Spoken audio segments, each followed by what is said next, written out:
ଯେଉଁ ସାଙ୍ଗ ସହିତ ଗାଁ ଦାଣ୍ଡରେ ସାଙ୍ଗ ହୋଇ ଖେଳିଥାନ୍ତେ ଆଜି ସେହି ସାଙ୍ଗ ପାଇଁ ଗାଁ ଦାଣ୍ଡରେ ସହାୟତା ମାଗୁଛନ୍ତି, ଘର ଘର ବୁଲି ମାଗଣ କରୁଛନ୍ତି। ଦର୍ଶକ ବନ୍ଧୁ, ଏମାନଙ୍କ ସାଙ୍ଗ ପଡ଼ିଛି ବିଛଣାରେ। ପୁରୀ ଜିଲ୍ଲା କୃଷ୍ଣପ୍ରସାଦ ବ୍ଲକ ଅନ୍ତର୍ଗତ ଅଣୁଆ ଗାଁର ଆୟୁଷ ଜେନା ଥାଲାସେମିଆ ରୋଗରେ ପୀଡ଼ିତ ଆୟୁଷଙ୍କର ଚିକିତ୍ସା ପାଇଁ ଏବେ ବାଧକ ସାଜିଛି ଅର୍ଥ।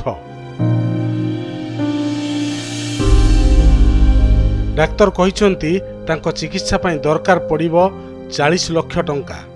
ଏକ ମଧ୍ୟବିତ୍ତ ଗରିବ ପରିବାର ଏତେ ଟଙ୍କା କୋଉଠୁ ଆଣିବ, ସେ ନେଇ ସମସ୍ତେ ଚିନ୍ତାରେ ଥିବାବେଳେ ସହାୟତାର ହାତ ବଢ଼ାଇଛନ୍ତି ଅଣୁଆ ଗାଁର ଯୁବକମାନେ। ମୋ ଗାଁର ପୁଅ ଆୟୁଷ କୁମାର ଜେନା, ଯିଏକି ମାଟିର ପୁଅ, ଯିଏକି ଥାଲାସେମିଆ ରୋଗରେ ପୀଡ଼ିତ ଅଛି।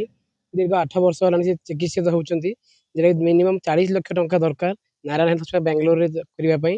ମୁଁ ଆପଣ ବିନୀତ ଅନୁରୋଧ କରୁଛି କି ସମସ୍ତେ ଭାଇ ଓ ଭଉଣୀମାନେ ସମସ୍ତଙ୍କୁ ଚେଷ୍ଟା କରିବା ପାଇଁ ବିନୀତ ଅନୁରୋଧ।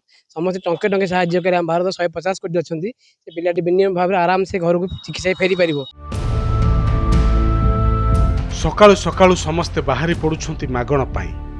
ଘର ଘର ବୁଲି ଗାଁ ଗାଁ ବୁଲି ଗ୍ରାମବାସୀଙ୍କୁ ସାହାଯ୍ୟ ମାଗୁଛନ୍ତି ଗାଁର ଯୁବକ ଗୋଷ୍ଠୀ। ଆଉ ଗାଁ ଲୋକମାନେ ବି ମନ ଖୋଲି ସାହାଯ୍ୟ କରୁଛନ୍ତି। ରାତିରେ ଘର ଘର ବୁଲି ସାହାଯ୍ୟ ମାଗୁଥିବା ଦୃଶ୍ୟ ମାନବ ସେବା ହିଁ ମାଧବ ସେବାର ଉକ୍ତିକୁ ପ୍ରମାଣିତ କରିଥାଏ। ଆୟୁଷଙ୍କ ସମ୍ପର୍କରେ କନକ ଟିଭିରେ ଖବର ପ୍ରସାରଣ ହେଲା ପରେ ଆଖପାଖ ଗାଁର ଲୋକମାନେ ସହାୟତାର ହାତ ବଢ଼ାଇଛନ୍ତି। ବିଦେଶରୁ ବି ସାହାଯ୍ୟ ଆସିବାରେ ଲାଗିଛି। ଏଥିପାଇଁ ଦିନରାତି ଲାଗି ପଡ଼ିଛନ୍ତି ଉତ୍ସାହୀ ଯୁବଗୋଷ୍ଠୀ। ମୁଁ ଅନୁରୋଧ କରୁଛି କି ଆମ ଗାଁର ବି ଜଣେ ଏପରି ବ୍ୟକ୍ତି ଥିଲା ଯାହାର ବୟସ 8 ବର୍ଷ ମାତ୍ର।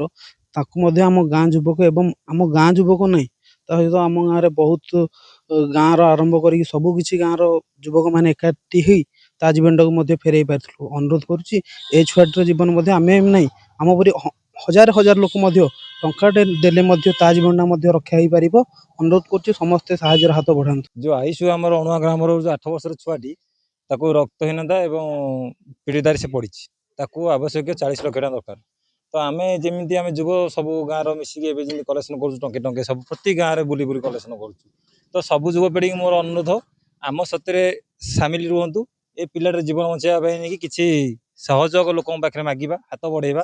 ତ ସମସ୍ତଙ୍କ ପାଖକୁ ଟଙ୍କେ ଟଙ୍କା ଆଦାୟ କଲେ ହିଁ ଏ ପିଲାଟାର ଜୀବନ ବଞ୍ଚିପାରିବ। ମୁଁ ଏତିକି ଅନୁରୋଧ କରୁଛି ଆମର କୃଷ୍ଣପ୍ରସାଦ ବ୍ଲକର ସମସ୍ତ ସଦସ୍ୟମାନଙ୍କୁ, ପ୍ରତି ଯୁବପିଢ଼ିମାନଙ୍କୁ ଆମ ସାଥିରେ ସାମିଲ ହୁଅନ୍ତୁ। ଏ ପିଲାଟି ପାଇଁ କିଛି ଗାଁ ନଗର କଲେକ୍ସନ୍ କରିବା, ତାର ଜୀବନ ହିଁ ବଞ୍ଚେଇବା। ତେବେ ଗାଁର ଯୁବକମାନେ ଏ ଯେଉଁ ଅର୍ଥରାଶି ସଂଗ୍ରହ କରୁଛନ୍ତି ତାହା ସମୁଦ୍ରକୁ ଶଙ୍ଖେ ପରି। କାରଣ 40 ଲକ୍ଷ ଟଙ୍କା କିଛି କମ୍ ପରିମାଣ ନୁହେଁ। ଯଦିଓ ଏହି ସହାୟତା ଆୟୁଷଙ୍କ ପରିବାରକୁ ଆଶାର ଆଲୋକ ଦେଖାଇଛି, କିନ୍ତୁ ପ୍ରଶାସନର ସହାୟତାକୁ ସମସ୍ତେ ଅପେକ୍ଷା ଓ ଭରସା କରିଛନ୍ତି। ନହେଲେ ହୁଏତ ସମ୍ଭବ ହୋଇପାରିବ ନାହିଁ ଆୟୁଷଙ୍କ ବ୍ୟୟବହୁଳ ଚିକିତ୍ସା।